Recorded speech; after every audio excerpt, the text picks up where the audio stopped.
రింకు టింకు అనే రెండు పిల్లులు ఉన్నాయి. అవి ఒకరోజు సరదాగా నడుచుకుంటూ వెళ్తున్నాయి. దారిలో వాటికి ఒక రొట్టె ముక్క కనిపించింది. రెండూ పరిగెత్తుకుంటూ వెళ్ళాయి.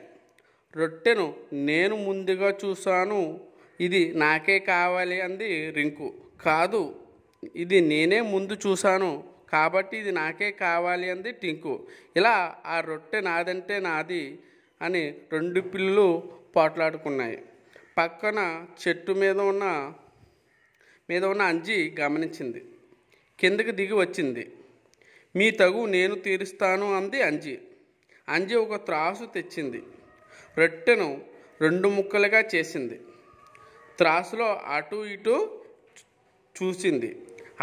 ఇటువైపు కొంచెం ఎక్కువగా ఉంది, కాదు అటువైపు కొంచెం ఎక్కువగా ఉంది అంటూ రొట్టెలో కొంచెం కొంచెం తింటోంది.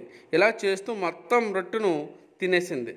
గబగబా చెట్టుపైకి ఎక్కేసింది. పాపం రింకు టింకు బిక్కమొహాలు వేసుకుని అంజి వైపు చూస్తూ ఉండిపోయాయి.